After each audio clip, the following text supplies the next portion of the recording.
Welcome back, ladies and gentlemen, to Fallout 4 and to the Curating Curious Curiosities series. However, the combination of the two is for the first time. In this video, I will curate to you all the curious curiosities that can be found in Fallout 4's Northwest Commonwealth region. The Northwest region of Fallout 4 borders only with two other regions, the Central North and the Central West. Geographically, the Northwest is comprised mostly of mountains and lush skeleton forests, populating and peppering the west and the north edges of this region, with scattered bodies of water and a luscious, thick carpet of deciduous leaves, softening each and every single one of our steps as we explore this region on its various roads, paths, and even a train line. For those without combat readiness, it is advisable to stay within the confines of this zone while practicing, as the enemy threats are the lowest of any zone in Fallout 4. So sit back, relax, and take in the vast plethora of curious curiosities that can be found in Fallout 4's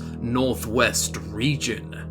And for the first curiosity, we have the Shaded Shack, which can be found just to the southwest of Vault 111. And here behind gentle rolling stone hills, we will find the Shaded Shack, here on the borders and boundaries of Fallout 4's map, accompanied only by random rubbish, holding hands with clinging various flower varieties. Inside the shack we will find a tool bench with various tools and crafting materials. Nothing of too much value. Who built this shack, what its purpose was, and why it's here unaccompanied, I cannot say. How long has it been here? Who knows, but I do know that it will be here alone for much, much longer, lying lazily sitting behind the mountains in the shade. I am actually quite surprised that no raiders have shacked up here.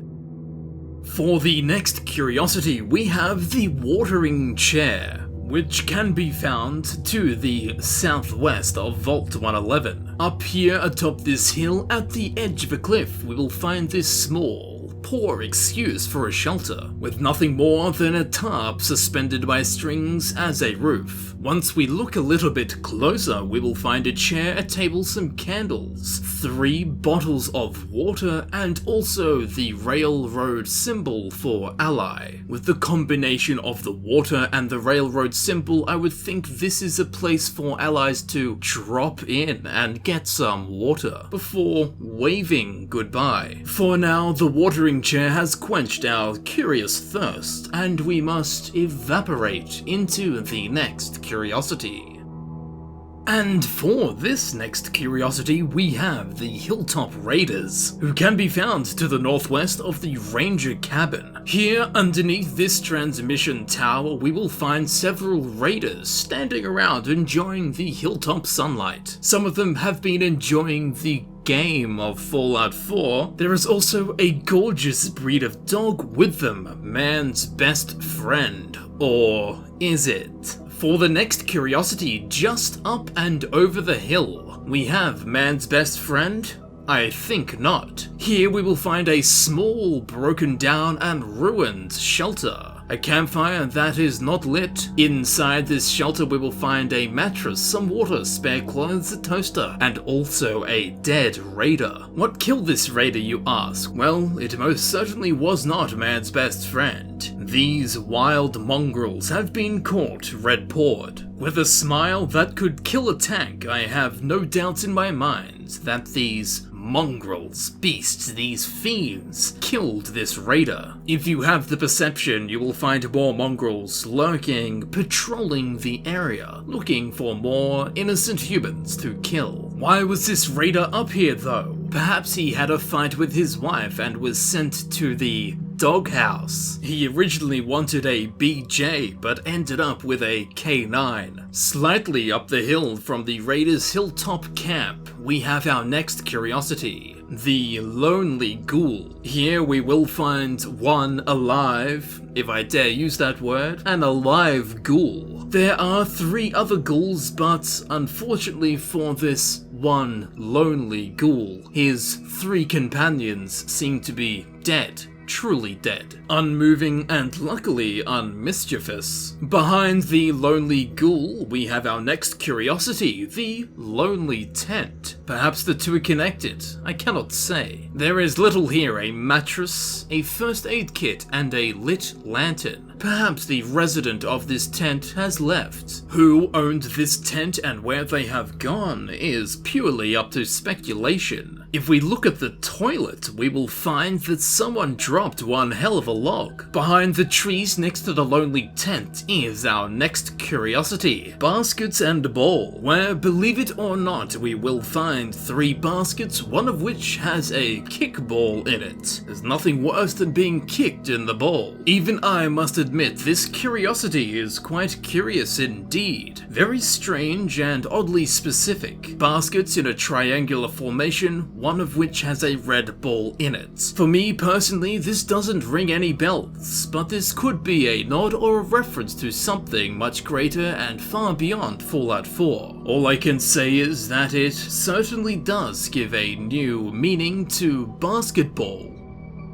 For the next curiosity, we have the Trader's Pond, which can be found to the west of the Ranger Cabin. Here, of course, we will find a pond, a cat, a bridge, a house, and unsurprisingly, a trader. The trader has taken up to hiding in his corn. I like to call it corniflage. There is nothing of too much interest here. The house is rather boring and not filled with anything we should waste our time looking at. Although taking a second to look at the cute cat is quite worth it. If I am reading this situation correctly, I would say the Trader's Pond is nothing more than just that, the Trader's Pond. A humble trader trading from their pond. Apologies, I'm pontificating once again. For the next curious curiosity, we have Tree of Baseball Burial, which can be found to the west of Ranger Cabin. Here, beneath this tree, we will find a cross in the ground, marking a grave. Next to this grave is 2 bricks with a lunchbox upon it. On top of the grave itself is a packet of grey tortoise cigarettes. Most curiously, however, there is also a box next to the grave. Inside this box is a baseball cap. This would hint towards that whoever is buried here had something to do with baseball. It's unfortunate their life was a short stop. Hopefully someone can shed some more light on this. My ideas and thoughts are not canon, I was just simply pitching them to you. For this next curiosity, we have Bloodbug Bath, which can be found to the southwest of Ranger Cabin. Here are the structural remains of a broken house. On the wall is a huge blood bug, rather like the house Dracula, ready to suck the blood from any living creature. Interestingly, just below the blood bug is a mannequin in a bath. And as you would expect, the mannequin is being accompanied by a box of Mentats. For reasons unbeknownst to myself, there is a dead radstag just next to the house. And after getting down and dirty, I did find a bottle of Buff-Out hidden amongst the scrub and leaves next to the foot of the bathtub. Incredibly strange that a mannequin would be bathing in Bloodbug. For this next curiosity, we have the Cornping grounds, which can be found to the west of Wicked Shipping Fleet Lockup. Here we will find some camping grounds with a tent set up, a picnic table, and a campfire. It is not lit, so I do not think anyone has been here for quite some time. I assume this person was alone. Camping out here in a tent would have been a hard pitch. On the picnic table, we will find various varieties of alcoholic beverages. On the seat, there is also a a singular lunchbox. Inside the tent is a single bedroll and a duffel bag. Just next to the camping ground we can find cornered wheat growing. It does make me wonder why the camper left this area. Perhaps they had a stalker, or the situation became complicated. They may have just hated this camping area and left in contempt. Their will to stay put was certainly wheat. And for this next curiosity, we have the Mannequin Ruin, which can be found to the northwest of Sunshine Tidings Co-op. Here we will find the ruined remnants of a house. Inside this house, a male and a female mannequin. Perhaps one day they plan on raising a family of baby cans. Well, she's already got 2 decans. On the table, we can find some bubblegum and some Nuka-Cola with a lit lantern. Other household features such as a sink, a fridge, a sofa, a bathtub, solid double-layer brick walls, even some Dandy Boy apples on the ground. This location is even more safe than you thought, as at the back of the house we have a safe, ready to be unlocked with random miscellaneous loot inside. Best of luck to you both, mannequin and womanikin. For this next curiosity we have the Hammered Plumber, which can be found to the west of Sunshine Tidings Co-op. Here we will find the remains of a vehicle, a burnt out van. Next to this van is a rather large pipe, and as piping hot as that is, on the ground we will find a skeleton, presumably a repairman or a plumber. Whether he was thrown from the front window of his car or whether he was making repairs when he died, I suppose none of us can say. In the back of the van there is a toolbox, so he or she most certainly was some kind of repairman. To further prove my case of the handyman at hand, there is a hammer on the ground next to the skeleton, so they were most likely hammering away in their last moments of life. And I tell you what, that's how I want to go out, banging something. For this next curiosity, we have the Roach's Feast, which can be found to the northwest of Sunshine Tidings Co-op. Here we will find a large corrugated iron cylinder with a tent propped up to a tree next to both of them. Out the front we will also find an unlit campfire with smoke still smouldering. Inside we will find the body of both a mongrel and a raider. And feasting on the flesh of the freshly fallen are 2 rad roaches, standing and devouring the diminished and dead. Outside the shoddy structure is a 3rd rad roach waiting for his time to bite. Neither a bedroll nor the suitcase will save the bodies of the raider and the mongrel from the ravenous rad roaches having their feast.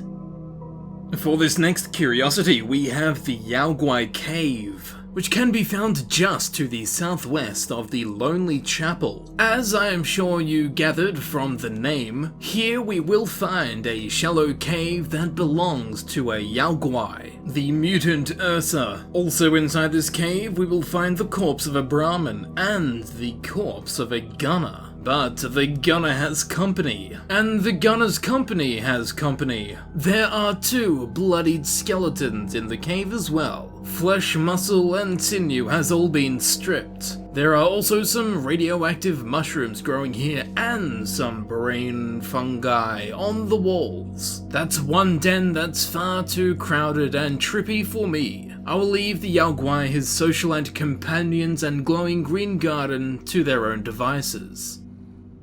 For this next curiosity, we have the Stilted Shed, which can be found to the north of the Lonely Chapel. Here is a dilapidated, rather unfinished looking shed, which of course is suspended in the air via stilts. We will find some unused planks of wood and a hammer. This to me points towards that this shed was never finished, although I couldn't imagine it looking much more grand than this. That's a joke, because it looks like shit. On the elevated floor we will find a bedroll, a pillow, a box, and a lit lantern, pointing towards recent inhabitation. The owner of this stilted shed can keep it, as I have no training on stilts.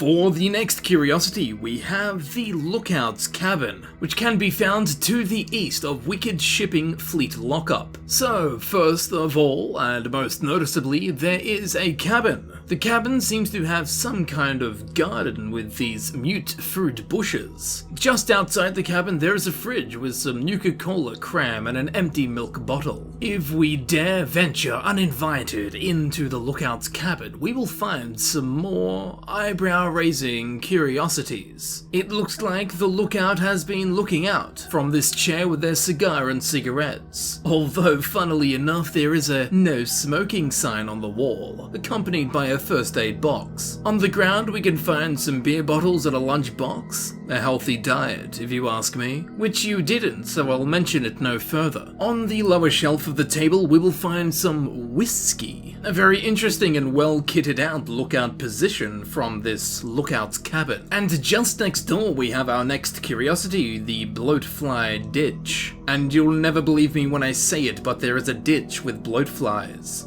Also in this ditch is some nuclear waste barrels, a skeleton, and a toolbox. Was this person some kind of worker that needed the tools? Or was this person ditched here? Double entendre. I'm not sure, but at least he has the company of 3 very active bloatflies. For this next curiosity, we have the abandoned Caravan, which can be found to the northwest of Abernathy Farm. On the barrels just outside the Caravan, you will be able to find a box of bobby pins. Looks like the old tenants got swept out. In here, we can find a bedroll, a first aid box on top of a barrel, an ashtray, a cigarette, a lunchbox, a toolbox, beer bottles, a candle, a broomstick, and an ammunition box. Varied goods, but no very good explanation on why this caravan was abandoned.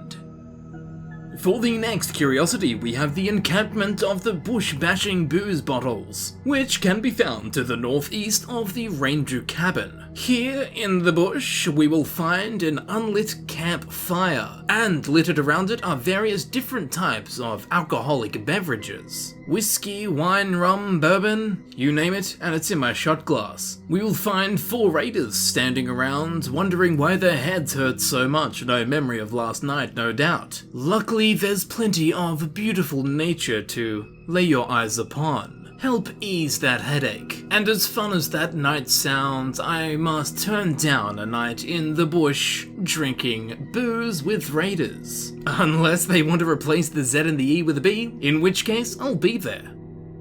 Next up, we have the military APC of Sanctuary Lake, which can be found to the north of Ranger Cabin. Here, on a very small island in this very placid lake, we will find a military APC, an armored personnel carrier. Next to some of the barrels, we can find an ammunition box and a clipboard. 2 different types of clips. Along with a lit lantern, we will find the skeleton of a dead army personnel. Above him is a glove of Satan, a helmet. Inside the APC, towards the front of the vehicle, we can find a first aid box. Not the kind of box I was looking for, but hey, better luck next time. I can't tell if that guy's dead or if he's just been hanging out at Dyatlov Pass. But it's time to leave this place and ask the question, why the hell is this thing on a small island in the middle of a lake surrounded by radioactive barrels? Next up, we have the Canine's can, which can be found to the southwest of the Red Rocket truck stop. Here, just behind this huge rock, or this small cliff, however you want to look at it, we can find 2 wild mongrels. If you were ever in doubt, just look at that gormless smile. They are most certainly canines, standing guard of this blank area. How strange is this? Well, if we look a little bit closer, we will find 2 cans of pork and beans. These 2 dogs have a can each. They are guarding them with their life. Now that makes sense, but why on earth do 2 dogs have 2 cans of pork and beans? Perhaps they've been waiting to eat them for over 200 years. Poor puppies. Sadly, I did not have a can opener handy to assist them in gaining access to their meal, so we must leave them to it, guarding their cans. For this next curiosity, we have the half-buried stash. I know some people that wish that my moustache was half-buried. This curiosity can be found to the southwest of the Red Rocket truck stop. Here, amid a copse, we can find two graves. One has been dug up, or perhaps half-buried. Next to these two graves are some mute fruit bushes and other varying flower varieties. Interestingly, the second grave seems to be untouched or completely buried, with only a 2x4 marking it is there. The first grave, on the other hand, is much more interesting and much more profitable. Its marker is even accompanied by a single tiny radioactive mushroom. Although it doesn't answer many questions who is in that second grave, and has this chest been dug up or half buried. There is also a suspicious amount of specific fauna surrounding these two graves. Perhaps it is the burial site of someone with a green thumb. For this next curiosity, we have the Tower of Concord, which can be found to the southwest of Red Rocket truck stop. At this location is a huge white metal tower with a spherical top. On the sphere is written Concord, and on the very top, like a crown, are a series of antennae. Down at the base, we will find some purified water and a first aid box. On the front of the tower is an inaccessible, unusable door. I don't know if this is a radio tower or a water tower, as there are large pipes running all the way up to the top of the tower and then back down into the ground. Once again, I don't know if this stash of purified water is pointing towards it being a water tower or not. I personally cannot say with any truth that I have experience with large towers. Next up, we have the curiosity, the safe Stimpaks, which can be found to the west of the Red Rocket truck stop. Here, next to some scrub, we will find a safe leaning up against a stump. Inside this safe is ammunition and 3 Stimpaks. The door to the safe is nowhere to be found. The reason there's ammunition and Stimpaks inside the safe, that reason is also nowhere to be found. Not to mention, why is there a safe in the woods, as the woods are no safe place for a safe.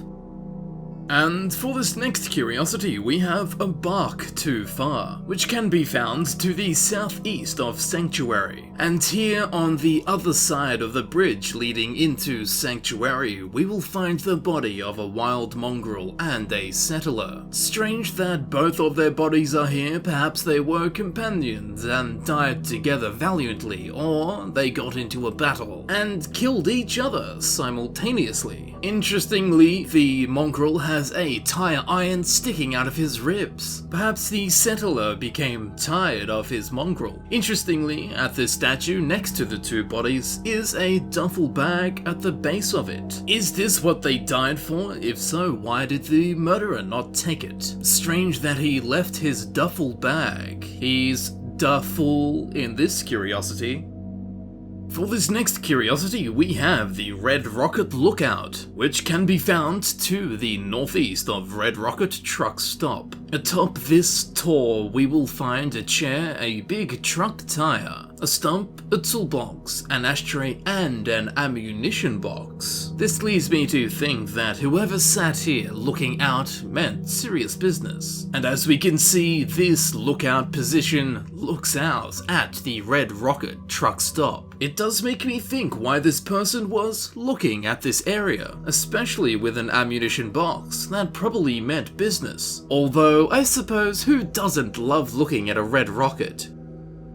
Next up, we have the water filtration stash, which can be found to the due east of Sanctuary. Here in the woods, the dead woods, we will find an old pump station, some kind of water filtration plant. We will also find someone that drowned in lead. As we can see, next to his body is a snub-nosed pistol and its ammunition. There is also this yellow electronically activated door, but it is completely sealed at this point. Up on top of the filtration system is a small wooden box with various medical supplies inside. We can also see next to the skeleton are 2 cans, an empty milk bottle, and a can of beans. sections. Curiously, there are pipes leading down the hill from the filtration system. Upon following this pipe all the way down to the river's shore, we will find the actual pump system. On top of this pump system is a hatch. After opening the hatch, we can flick the switch. And while we're at it, might as well flick the bean as well. And now the yellow sealed door is unlocked, revealing the stash of the water filtration system. 3 separate boxes of caps. Well, luckily for us, there's nothing like finding caps to get us pumped up. It is quite strange though. Perhaps that dead man hid the caps in the water filtration system's yellow sealed door section. And for this next curiosity, we have the Rubbish Wharf, which can be found to the southwest of Robotics disposal ground. Here, jutting out into Sanctuary Lake, is this rickety old wharf. Up on the shore, next to this wharf, is a trash can. If you ask me, in terms of placement, that's a rubbish location. There's a basket and a lunchbox at the end of the wharf, suggesting someone was fishing. And strangely, there is a first aid box underneath the edge of the wharf. And that's it, quite rubbish, I did warn you. Let's leave this place at wharf speed. And for this next curiosity, we have the sunken stash of Sanctuary, which can be found in Sanctuary Lake, to the southwest of Robotics disposal ground. On the lake floor is this rowboat that has been split in half quite violently. But most importantly, inside this rowboat is a trunk. Quite appropriate, as this rowboat has been truncated. I do wonder, however, who owned this boat and where they were taking that trunk. Perhaps back to the elephant.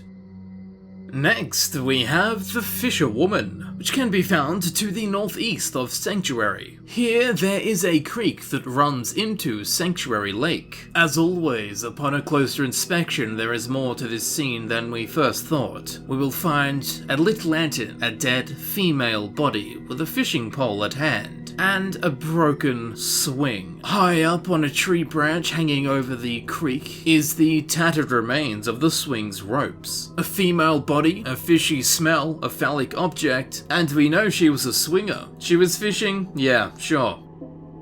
For this next curiosity, we have rats' remains and ravens, which can be found to the northwest of Vault 111. In this dry creek bed, we will find the skeletal remains of a human, and with burnt cobalt wings, there are 3 ravens that favor this grave as a pecking ground, forming at times an almost esoteric triangle. Something that does need to be taken note of is that next to this skeleton is a box of rat poison. Perhaps this person committed suicide. Perhaps he came to this once flowing creek to use his rodent poison. He may have had something against fish, as there is nothing worse than denting the roe.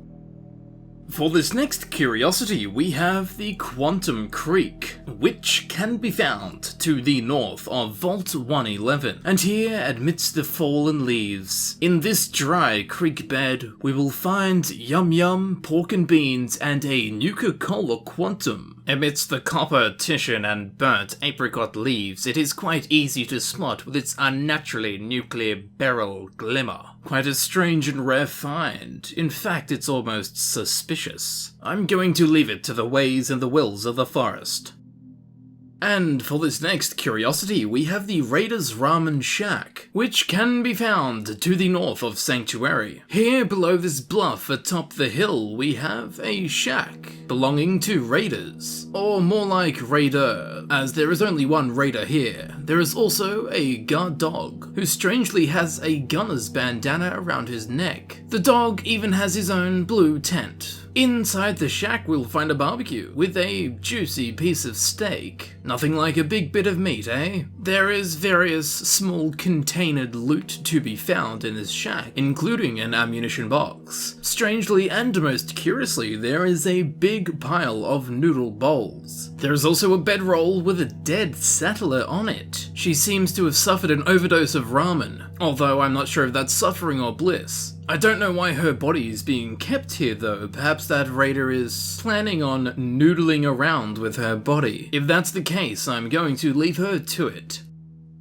For this next curiosity, we have Pulp Mannequin, which can be found to the northeast of Sanctuary. Here, lying on a bedroll next to the creek, we will find a female mannequin with, very curiously, a Stimpak sticking out of the middle of her chest, specifically around the heart region. It's even slightly more towards her left side than her right, so it's definitely sticking into the heart. And this is eerily reminiscent of a scene from Pulp Fiction. But this is neither pulp nor fiction. This is real, man, Nikin.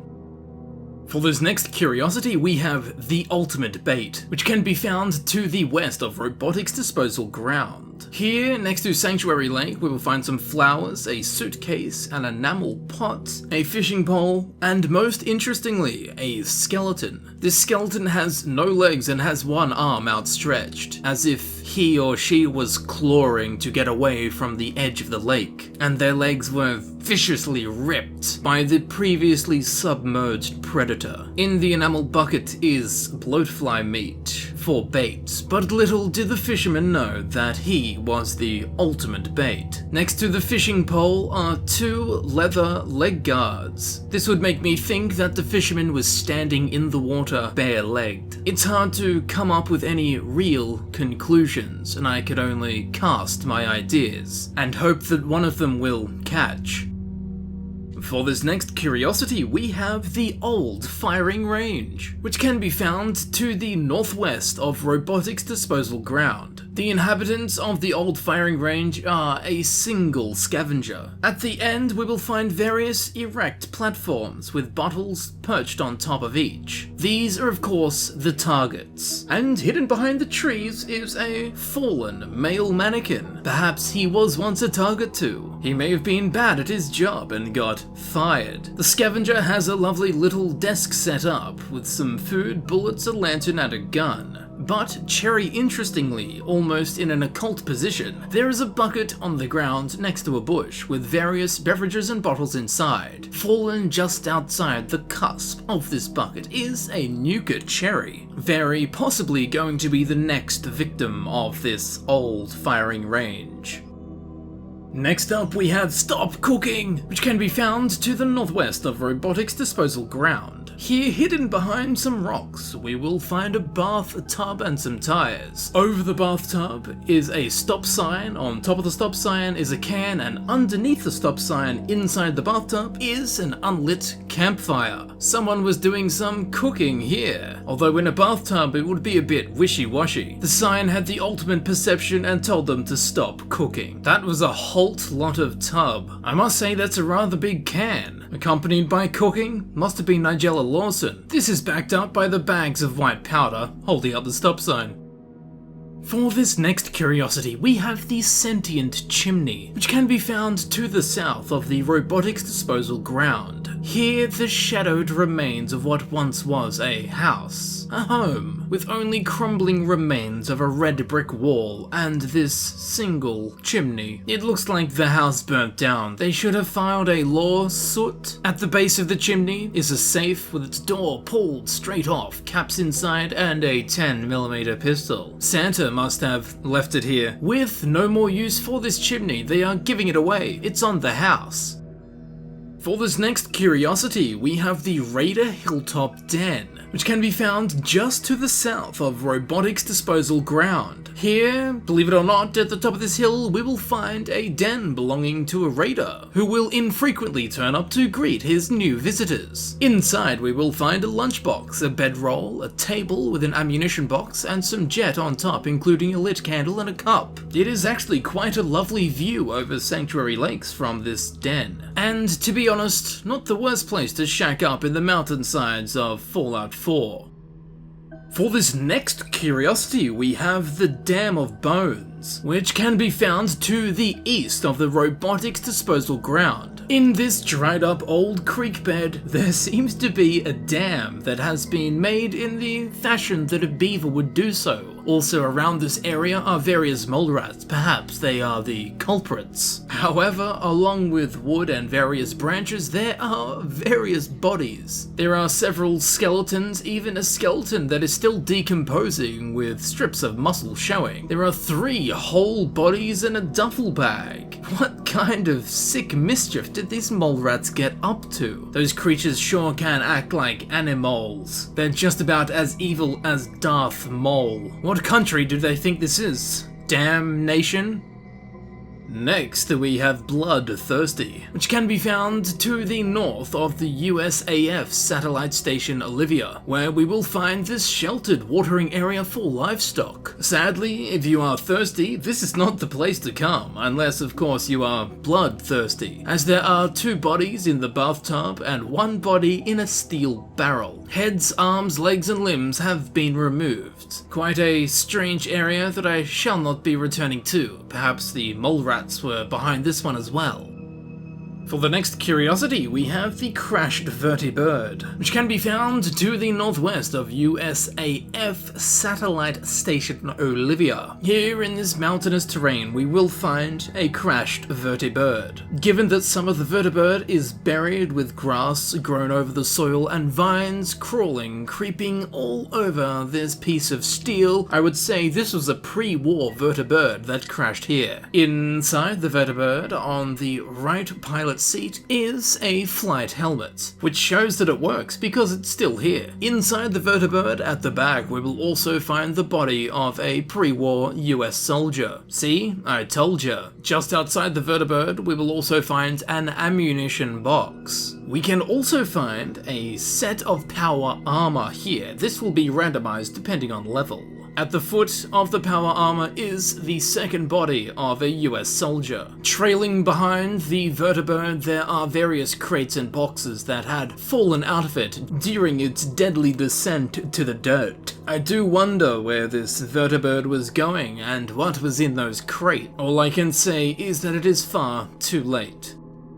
Next up, we have the Scavenger's Shack, which can be found to the northeast of the USAF satellite station Olivia. Here, there is a tiny bush shack with an armed single scavenger. Let's hope she's single anyway. We only just got here and she's already talking. Like any single bush-bashing lady, there are various alcoholic beverages littered around this dilapidated shack. There is a small staircase that leads up to the roof, where there is a platform with a chair, a lantern, and once again, some more booze. Although a bit rough around the edges, this bush-boozing babe has chosen a location with an excellent view of the mountains in the northwest region.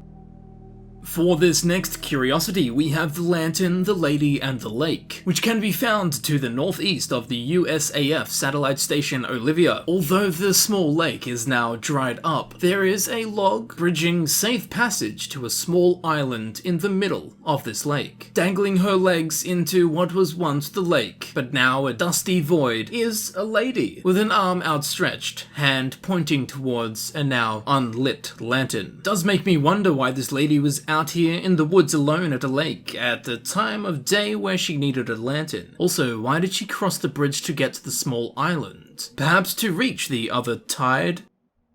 For this next curiosity, we have the Putrid Pool, which can be found to the north of USAF satellite station Olivia. Here, hidden behind rock and hill, is this russet pond. Although some things thrive here, to me this water is absolutely putrid. The cause, of course, are these radioactive waste barrels, seeping into what would be this otherwise healthy water supply. Although, if you want to get drunk quickly, feel free to have a sip. It's my secret to a good night.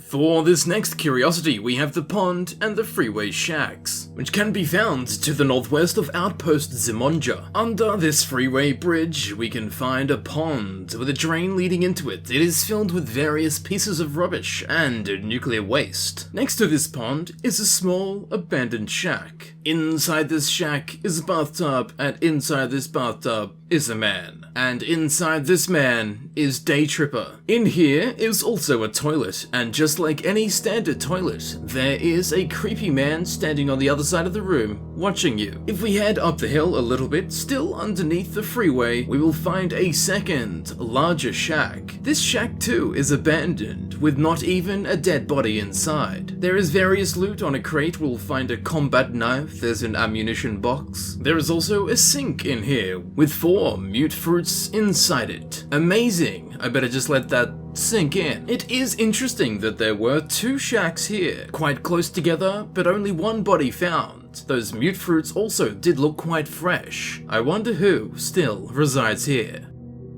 For this next curiosity, we have the Dumpster Ditch, which can be found to the northwest of 10 Pines Bluff. Here in this small dale, this valley, this depression in the land, we will find the Dumpster Ditch, with the remains of various vehicles, household items and furniture. This area was no doubt once a dump. Here there still resides a wild mongrel. There is various loot that can be found around this area, and I do have suspicions that someone still lives here, as there was a bedroll and a bottle of rum. There's nothing better to lift your spirits. In a dugout hole there is a safe with the door snapped off, and inside the safe are 2 stashes of bottle caps. Apart from that, it's just overwhelming with all this rubbish and junk around. Honestly, it's enough to tip you over the edge.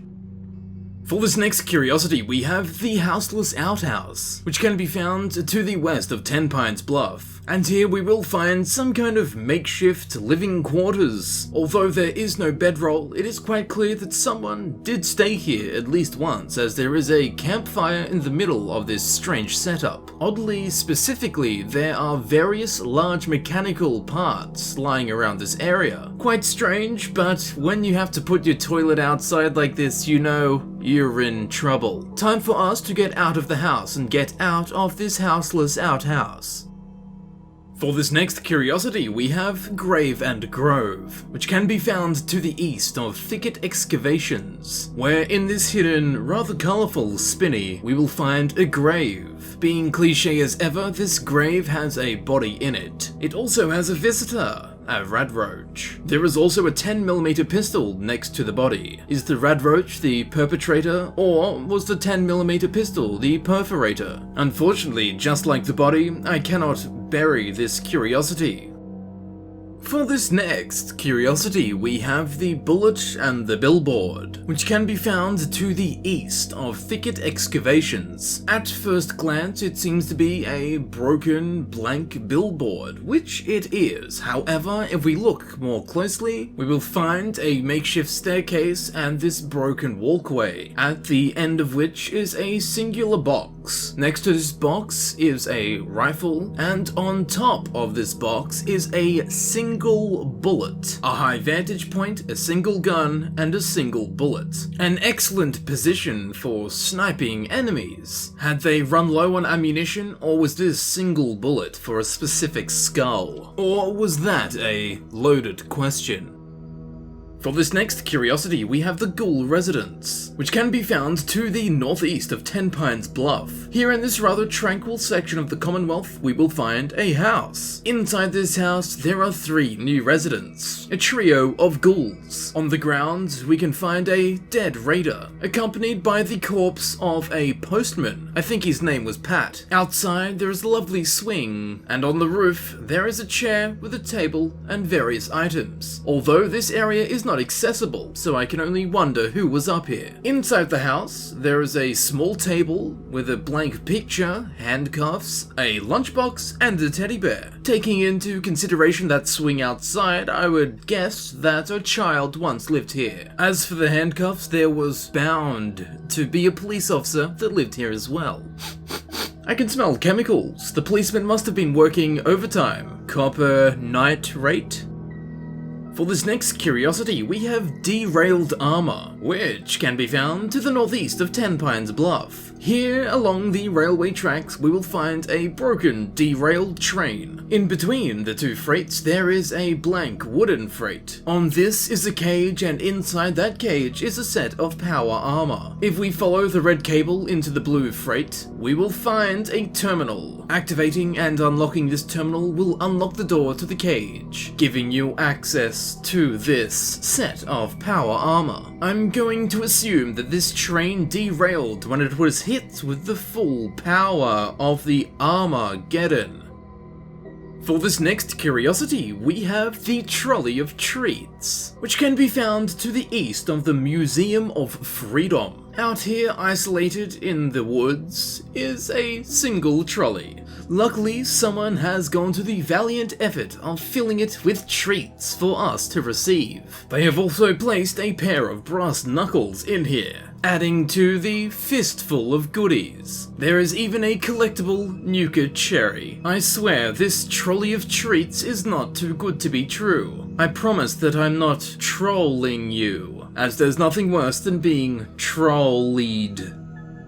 For this next curiosity, we have the Pillaged People, which can be found to the east of the Museum of Freedom. Here, in a rather large and abandoned car park, we will find a van. The back of this van is open, and on the ground are the two dead bodies of settlers. At first, I thought that these two settlers had fought it out and killed each other in a standoff. However, the lunchbox, the crate, and the first aid box are all empty. The two fallen people are also carrying nothing of value. This makes me think that they were pillaged, raided, steamrolled, and wasted. To avoid becoming the Pillaged People, you should join a settlement and become the Village People. For this next curiosity, we have the not-so-safe ammunition, which can be found to the north of Drumlin Diner. Here, deep in the dead woods, we will find various junk like a toilet, tires, and a bathtub. However, amidst the rusted ruin, we will also find a safe, which has had its door well removed. Inside this safe has been shoved 2 ammunition boxes. The fact that the door had to be removed to fit the boxes in there kind of defeats the purpose of the safe. For this next curiosity, we have the Rad Roach Outhouse, which can be found to the south of Thicket Excavations. Deep in the frail-fingered forests of Boston's wasteland, we will find this small outhouse. The only occupant is a Rad Roach, not staying very healthy as he has been smoking. Luckily on the wall there is a first aid kit. For a Rad Roach to live in, it's a kind of out there house, but I mean, it is pretty rad. For this next curiosity, we have the Hardened Hatch and the Vexing Vent. These can be found to the west of Bedford Station. Here, next to the road, we will find a very easily missed hatch. This hatch is unlike any other hatch I have seen in the game. Strangely though, it cannot be accessed. If toggled over, literally nothing happens, as if it is a static object. Where this gets rather curious, just a small ways away up the hill, hidden in these shrubs, there is an air vent sticking out of the ground. I have thoroughly searched the entire area and there are no doors or hatches that lead to subterranean cells, so this air vent is quite a mystery, but because it's so close to the Hardened Hatch, it does make me think that there is an inaccessible, subterrestrial, cavernous lair beneath this hilltop. Between the Vexing Vent and the Hardened Hatch, which cannot be accessed, it does make me wonder what is beneath that hill. For this next curiosity, we have the dilapidated trailer shack, which can be found to the northwest of Bedford Station. Here, basking in the bowels of this bosque, lies this dilapidated shack, which is built upon the trailer of a train. Although barren of human population, there are several insects that have taken up residence here, including a rat roach and a bloatfly who's having a lot of fun. At both ends of this trailer shack, chairs can be found. for relaxing and overlooking, although I do doubt the insects use them. Strangely, underneath the bathtub inside the shack is a pillow, just resting easy. Quite a strange and isolated, dilapidated trailer shack, very hidden and easily missed in the dark underwood. For this next curiosity, we have a Call to Die For, which can be found to the southwest of Bedford Station. Here, next to the road, we can find a public telephone. Given that it is at the side of the road, it could in fact be an emergency telephone. On the ground, next to this phone, is the corpse of a lady, who still has very healthy wrists. Luckily for her, as we can see, she ever so politely hung up the phone before dying. At 50 cents a minute, it would have been a bill to die for. But questions still remain. Who was she calling and what was she doing out here without a car next to the road? For this next curiosity, we have the Glimmering Pond of Putridity, which can be found to the northeast of the Drumlin Diner. We will find a pond, a glimmering pond, just as promised. Sadly, if we look closely, there is a putrefying Brahmin corpse in the center of it. Taking full advantage of this meal opportunity is a Bloodbug. What will it do to its stomach? It will fill it. I will be sure to record my findings in my diary. There are, however, beautiful flowers flourishing in this sardonically nutritious water. This Brahmin should really stop loafing around. Poor Brahmin, it did suffer quite considerable injuries. For this next curiosity, we have the Bath of Bereavement, which can be found to the southeast of Drumlin Diner. Here we will find a body of water, but if we look closely, it looks like someone left the tap on. Fully submerged are both a bathtub and the skeletal remains of a male, who seems to have a tire wedged in his back. There's nothing worse than being tired. It would seem the lavation worked all too well, cleaning flesh from bone. Perhaps he scrubbed too hard. On the other side of this body of water, we will find some steel barrels and a bedroll. There is also a wooden box with tin cans and a runaway inside it. Perhaps the perished bather slept here once. For this next curiosity, we have Behind the Board, which can be found to the northwest of Drumlin Diner. Next to this large intersection in the roadway, we will find a billboard, and as we can see, there is a walkway behind it. Over on the left side, there is a fallen tree that we can use as a ramp to access this walkway. Once we get up here, we will discover a scattering of goodies. An ammunition box, a first aid box, a lunch box, a box of box. A lot of boxes, perhaps a boxer lived here, although it does make me wonder why they left. Personally, I think they got bored. For this next curiosity, we have the Chemist's Camp, which can be found to the east of Gorski Cabin. Concealed covertly in this covert lies this single campfire. There are boxes, stumps, stools, empty bottles, baskets. But of most interest is this wooden box, filled with various chemical goodies. Although the campfire is still aflame, there is no one to be found around this campsite. Perhaps the chemist is out socializing, bonding with someone. Perhaps the chemist has just freshly died. But what would we do with a dead chemist? I know, we'll bury him. For this next curiosity, we have Whetstone, which can be found to the southeast of Abernathy Farm, where in this dwarfed glen we will find the body of a male. His skeletal remains accompanied by a suitcase, a stimpak, a machete, and a bottle of dirty water. An odd combination. He didn't die of dehydration, he shouldn't have died with his stimpak next to him. Suitcase and machete? He was running from danger perhaps. The secrets of this curiosity have been buried by time.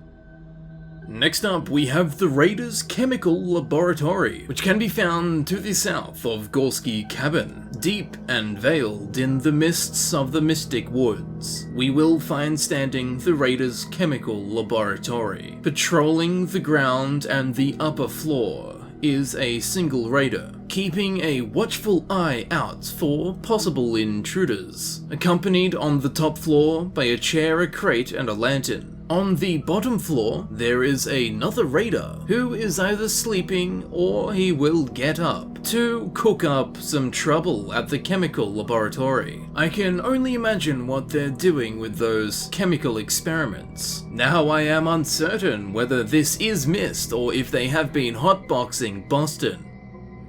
This next curiosity is the Cat Trader, which can be found to the southeast of Walden Pond. Here, in relatively open plains, we will find this rather well-established trader's shack, the home of a single human trader and his 4 cats. This guy really loves pussy, but who doesn't? Inside his house, there are more paintings of cats. Quite obsessed, he's definitely not kitten around. There is a doghouse that I assume the cats sleep in. Interestingly, on the inside we can find the remains of a human. Has this trader been feeding his enemies to his cats? If so, he's broken the law and will gain felinies. However, the most curious part is, next to the trader's shack are 4 small graves marked with these white marble obelisks. The interesting thing about these graves is they are cat-sized. So there's 4 cat graves and he also has 4 cats as pets. Did he get 4 new cats, or are those 4 cats figments of his imagination? If so, why can we see them? Are we in the Matrix? This curiosity must be pursued further.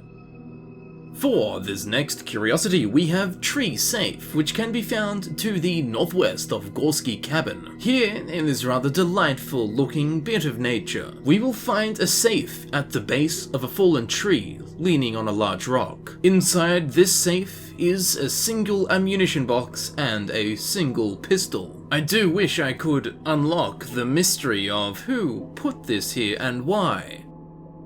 For this next curiosity, we have the Bear and the Bus, which can be found to the west of Gorski Cabin. Here at this intersection, among various broken and crashed vehicles, we will find this bus with smashed windows and dilapidated interiors. We can find some rather interesting things. At the back of the bus, there is a skeleton with a lunchbox. Near the middle of the bus, there is a skeleton lying on the floor, and sitting rather straight-backed on the chair is a single teddy bear. Did this bear belong to one of the skeletons on the bus? And has it been sitting here for 200 years? The horrors it must have seen, I can barely imagine. For this next curiosity, we have Man-Slaying Mannequin, which can be found to the northeast of Walden Pond. Here in this gorgeously autumn-kissed wood, up against a tree is a mannequin. Hidden in this floridly floored forest are 2 human bodies, freshly butchered, with a large blood stain on the tree next to the mannequin. That smile, that sardonic smile. This murderous man-slaying mannequin takes my hatred of fake people to an entirely new level. Next up, we have the Walden Military Pillbox, which can be found to the southwest of Drumlin Diner. At this pillbox, there is a tattered flag out the front. There is also an Ibot that patrols the area. On the inside, we can find some bubblegum and a baseball in the drawer of the desk. On a shelf, we can also find an ammunition box. At the back of this pillbox, there is a caged-off area only accessible via a terminal. As we can see, there is a strange scene inside. Once unlocked, we will find a bed with a dead army soldier on it, and on the floor, a dead Mr. Gutsy. Was this some kind of military punishment, perhaps? Being locked in a cell with a Mr. Gutsy? Or perhaps this is a case of technosexuality? If so, we'd be pleased with the Ibot, a giant flying testicle. Personally, for me, it's all too anthropomorphistic. Emphasis on the fistic. For this next curiosity, we have the many wonders of the Bus Bridge. This can be found to the southeast of Walden Pond. Here we will find an elevated highway. The only means of access are this bus, creating a bridge, a bus bridge. Once up on the bus bridge, we will find many interesting things. Firstly, there is a group of dead ghouls right outside a tent with a campfire. Inside the tent, are two females in a very interesting position, resembling the number that comes before 70. Next on the bridge we have the widowed windshield. This lady hit the brakes far too hard and went flying through her front windshield. Too bad she didn't have a skull shield. Dancing ghouls can also be found on this bridge. Further down we'll find a bus on the bus bridge. Outside the door is the skeleton, but inside are more ghouls. A suitcase can also be found in the luggage department. At the front of the bus is the dead driver with the collectible Nuka-Cola Quantum. Too bad the bus broke down. They need someone who knows about mechanics. What kind of mechanics? Quantum mechanics. There's also a lit campfire and a chair in front of it. Inside the back of this trunk there is a bedroll with various items and containers to loot. Although there are no other traces of anyone living here despite there being a lit campfire right outside. Just some of the many curious mysteries of the bus bridge. For the next curiosity, we have the draining tub, which can be found to the east of Starlight Drive-In. Here, out in the middle of nowhere, for no apparent reason, we can find an armchair, a fridge, and a bathtub with a skeleton and a colander in it. On the back of the fridge is also some jet. Why a colander in the bath? Perhaps they were trying to drain out the water? No, that theory is full of holes. For this next curiosity, we have the Raging Radio Cage, which can be found to the west of the Rotten Landfill. Here, underneath this elevated highway, we will find the Radio Shack and the cage. It doesn't look like this area is visited with much frequency, but it gets quite interesting, so be sure to stay tuned. Oddly as ever, on top of the cage are 3 radios. Inside the cage are 3 skeletons, a rataway, a dog bowl, and on top of the barrel are more rataway and caps. Be aware this cage is fulgent with radioactive energies. Onto the shack, which as we can see is on the air. Once again, only populated by creepy mannequins. The male standing guard at the door, and the female watching over their child, which is a monkey toy, in the small bed. Possibly, most strangely of all, there is a metal shelf. On this shelf is 4 skulls, bubblegum, a flower, and a lit candle. Someone's been playing a game of bones. Someone's ready for some flamenco. Towards the back of the room, there is a box with goggles on it. A goggle box. In the armchair is a skeleton facing the TV. Must have been one boring show. Although on the TV there is a red skull. There's nothing worse than being caught red-headed. When walking into this Radio Shack, upon entering the TV room, a red scorpion will burst out of the ground. Gormlessly and dopily, it will instantly turn around and begin to watch the TV. Even for me, this place is far too strange and cluttered with curiosities. Myself and whoever designed this are just not on the same wavelength.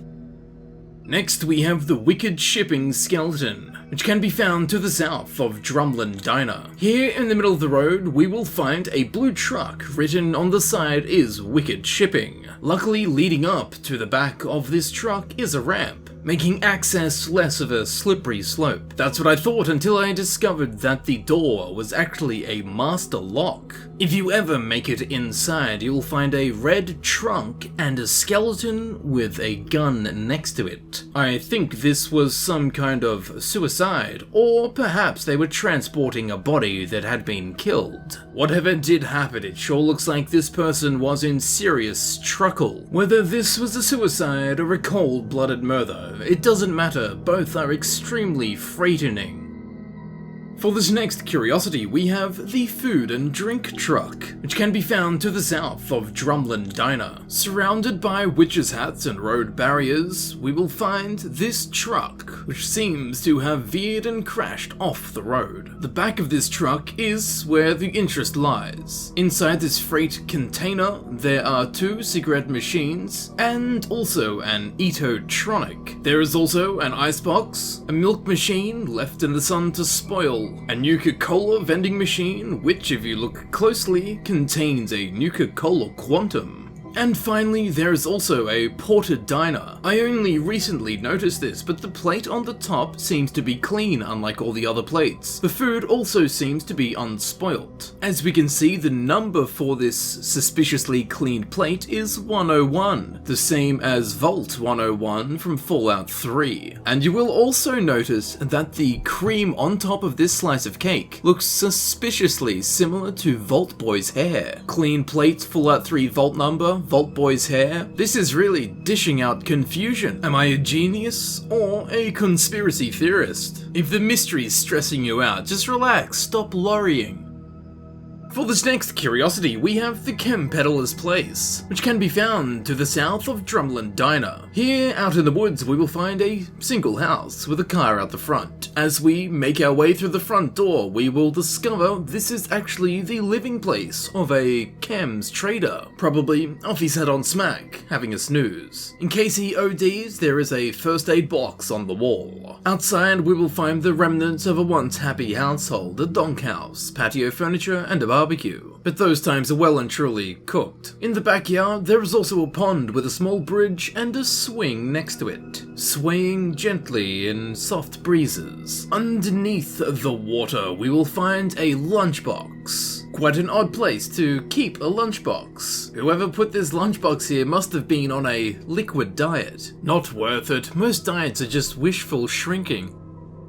For this next curiosity, we have Lexington's military armor transport train, which can be found to the west of Super Duper Mart. Here on the train line, we will find the carriages of a train. The actual engine is nowhere to be found. Between the orange and the blue freight carriages is a cage with more power armor inside it. As before, if we follow the red wire from the cable, it will lead to a terminal. Activating and unlocking this terminal will unlock the cage doors, giving you full access to the set of power armor. Put it on and walk into the sunset in the company of your lady, with your armor round her. In the other carriages, various miscellaneous loot can be found, such as ammunition boxes and crates. I do wonder what happened to the actual engine, the driving force of this train line. Perhaps it was stolen. If so, they must have had a locomotive.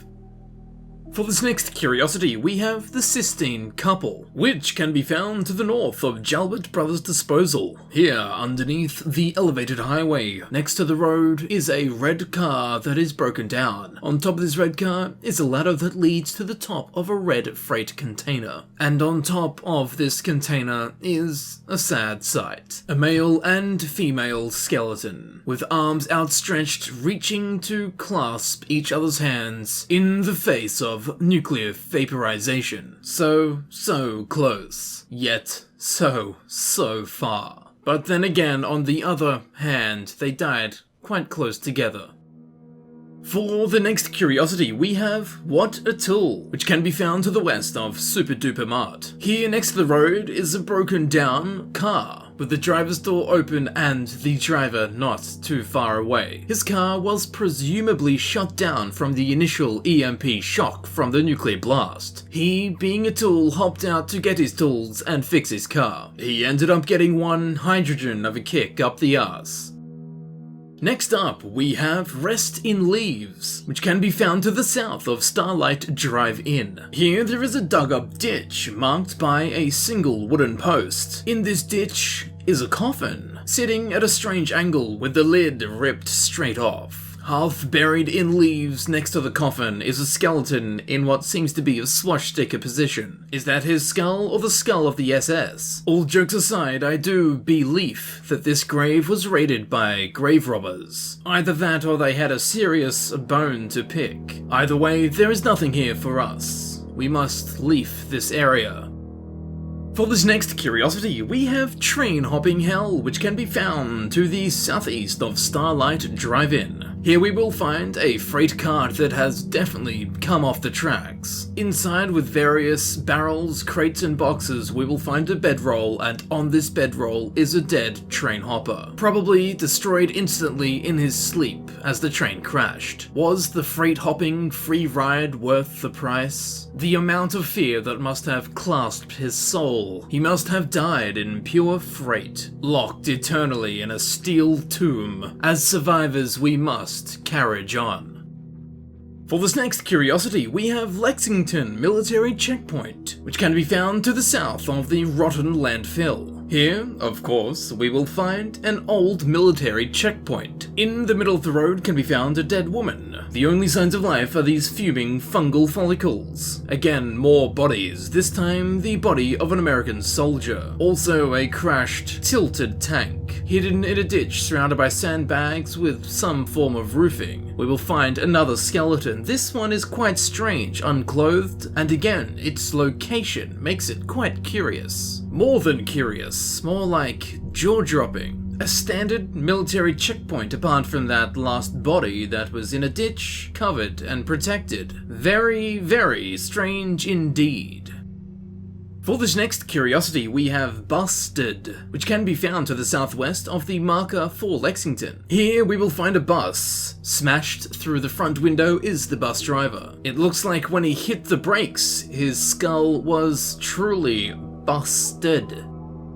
For this next curiosity, we have the Drunk Contortionists, which can be found to the west of Lexington Apartments. Here, on the fallen second floor of this building, there is something pretty interesting. A desk with a chair, a lunchbox, and a small kid's lunchbox, a vase, several bottles of vodka, and the skeletons of two very, very flexible people. One is doing the most spine-crushing bend over the desk. The second is bent over with legs up the wall, body on the floor, and the finger wedged well down the ear canal. After drinking all this vodka, they sure would wake up with a hangover to marrow, but for now, they're just going to hang over the desk.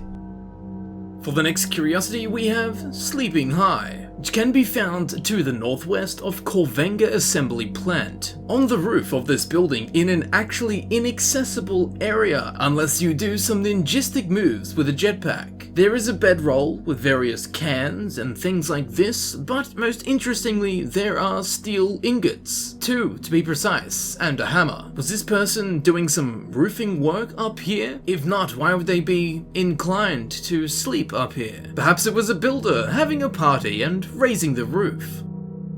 For this next curiosity, we have Drink Driving, which can be found to the south of the map marker for Lexington. Here, near the top of a building, we will find a hole in the wall, and that hole was created by the front of a car. Behind this building is an elevated highway, from which the car veered severely through 2 walls. That's some incredibly bad driving, but if we take a close detective's inspection of the scene, we will find a skeleton half lying through the windshield, smashed to pieces with a skull. Scattered around are empty beer bottles. It looks like this guy had a few. If only he had a few IQ points instead of a few beers. To be honest, beer and driving are the blueprints for disaster. For this next curiosity, we have the Excavated X, which can be found to the southwest of Mystic Pines. Here in this concrete area, there are 3 excavators, but inside one of the excavator's buckets is the skeleton of a lady. Sitting in the driver's chair behind the wheel is the skeleton of a man. I do believe they were a couple. They are now divorced, as too many little digs can send a marriage to an early grave. Is her body in the bucket because he was going to bury her in a ditch? Or are they completely unrelated and she was just having a nap? Perhaps she was walking around and her foot just got stuck in the bucket. Next up, we have the Vault-Tec truck crash, which can be found just to the east of the map marker for the Lexington Apartments. Here in the middle of the road, we will see that several vehicles have piled up in a crash. Seems relatively standard for a post-apocalyptic area. If we look closely, there are both a female and a male skeleton lying on the road. On the other side of the pile of cars, there is a third skeleton, sex unknown. This small truck in the middle that has tipped over has the roof ripped off, and there are a number of red boxes coming out. If we take a close look, we can see property of Vault-Tec. Coming out of the back of the truck is the skeleton of an American soldier. Something important was being moved. On the ground, there are even landmines, and they're not cheap. They can cost an arm and a leg. Next to the back of the truck, there is also a safe, which can be unlocked and looted, but my thoughts will not stray from what is in those red boxes. Something so valuable, they set up landmines to protect it in their last moments of life. funny as I normally try and steer clear of red boxes. For the next curiosity, we have the Ghoul Pool Party, which can be found to the north of Lexington Apartments. Almost the entire courtyard of this apartment building has been filled with a pool, and where better to throw a pool party than at a pool. Once we get a bit closer, we can see that the ghouls are having a good old dance at this pool party. Next to the campfire, we will find one of those red boxes, property of Vault Tech. The ghouls had visitors, or perhaps they are the gate crashers, as we will find 3 dead raiders scattered around the poolside. These ghouls sure are enjoying the tunes. With all of these enemies around, and as dancers, I bet they are kept on their toes. Well, I hope they have fun. Pool parties can be good, they can be bad at really deep ends.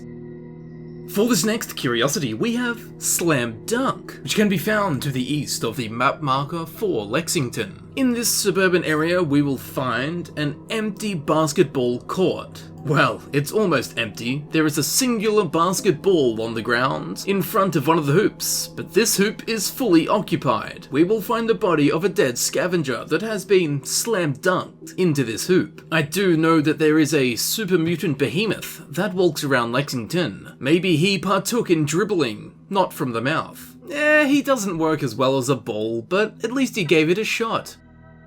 For this next curiosity, we have Coffee to Diner For, which can be found to the northwest of Lexington Apartments. Here in the street, we will find a diner. Inside, it looks like your standard diner. A shopping cart with a ghoul in it. What do you shop for? In the corner, we will find a dead raider with an ammunition box next to him. Up on the counter is a pot of coffee, and on the higher shelves there are 2 coffee mugs. I have no doubt in my grind that these 2 fought it out to the death over this pot of coffee. Although it's probably not, if that theory is true, it most certainly proves that coffee can cause a latte problems.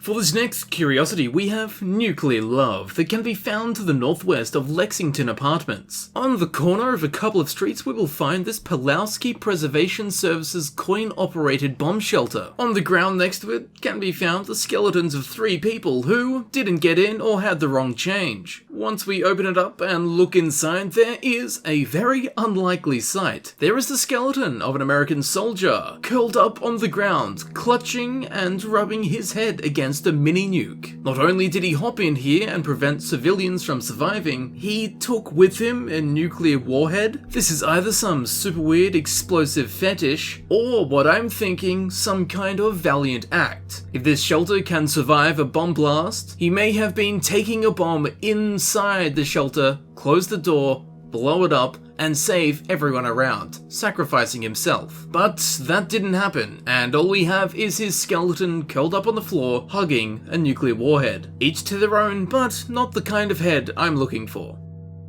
For this next curiosity, we have the Sealed Vault, which can be found just about on the map marker for Lexington. On the bottom floor of this building, the door has been ripped off its hinges, lying flat on the floor. And straight through the doorway, there is a locked door opened by this terminal. Just inside the doorway, next to the stairwell, there is a raider who set up some kind of barricade. He is now dead. An ammunition box and a first aid kit lie quite near him. Perhaps he was protecting the vault. The terminal can be used to open the door. Once we're inside, we will find a safe, which can be unlocked and looted, and also a metallic shelf with 4 stacks of pre-war money on it. Cash on the shelves, and a cash in the safe. But there's a cache. Just literally, there's cash. Whew, which is actually quite lucky, because I was cashing on it.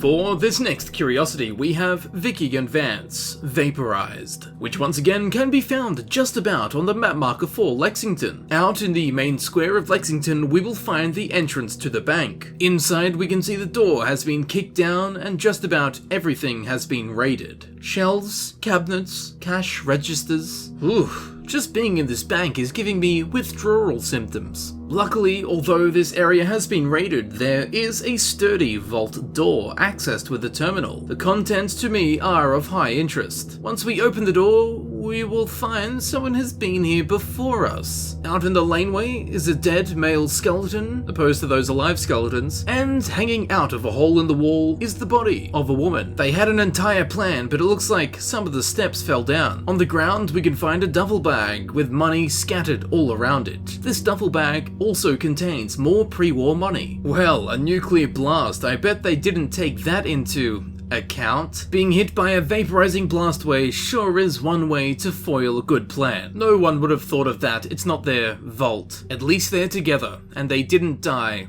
alone. But ultimately, we have the Steel Grave, which can be found just to the west of the map marker for Lexington. Here in the center of Lexington, we will find a flagpole. Next to this flagpole is a couch with boxes and a chair. Upon a closer inspection, we will discover there is actually a grave here, marked by this singular plank of wood. On the wooden boxes is also a packet of cigarettes. Next to the couch is also a steel ingot, ripe for the stealing. There are little explanations for this. Does someone come and sit and watch the grave? Perhaps they've got this grave ready because they keep smoking. Whatever it is, it's a grave situation. And for the ultimate curiosity in this video, we have the 3 blondes, which can be found to the northwest of Lexington Apartments. Here at the top of this huge apartment building is where we can find our next curiosity. The only means of access is via this huge external stairwell leading to the top floor. Before we take a look at that, there is a secret sub-ultimate curiosity, simply named the dead couple. There is literally a dead couple on the second from top floor of this apartment building. All they have next to them is a suitcase. So now on to the top floor, where the 3 blondes reside. Up here, there is also a trunk, hidden, almost inaccessible. But for those of you that are nimble enough, you can actually get up here. There is a lovely, huge kitchen up on this top floor. Sadly, the sink is currently clogged. Didn't expect that, neither did he. Look at that face, he's as shocked as you or I. Either side of the sink is a scalpel and a bone saw. I bet that left him with a sore neck. Time to head to the bedroom, and it's about as scary as it normally is. It is quite a nice bedroom if you were to empty out the current furniture. There are 2 headless bodies hanging on hooks. On top of the chest of drawers, there are 2 5mm ammunition boxes, buff out and jet. To be honest, not my choice of bedside lamps. 2 heads, the other 2 that make up the 3 blondes. As you will notice, all 3 of these heads are male and blonde. This guy's got a serious case of lockjaw. I wish I had some explanations for this curiosity, but it just gets stranger and stranger. Underneath the bed, there is the skeleton of a lady. What is she doing under the bed? Who lives here? Who lived here? Why are there 3 decapitated heads that are all blonde? Is this a coincidence or a curiosity? Let's just work together, stay calm, and not lose our heads. And with that, it does conclude our video for Curating Curious Curiosities, in which I did curate to you the curious curiosities that can be found in Fallout 4's Northwest region.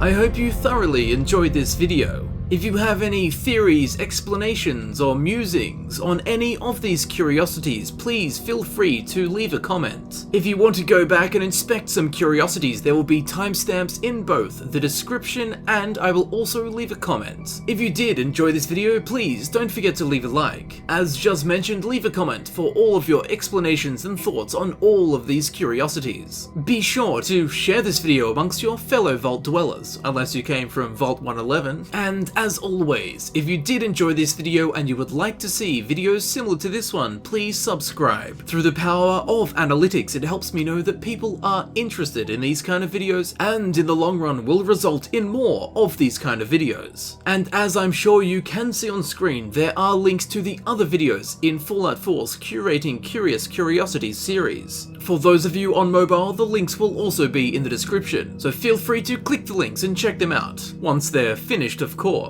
Once again, I would like to thank you very much for watching. It's been an absolute pleasure, and I will see you very shortly in the next video. I'll see you there.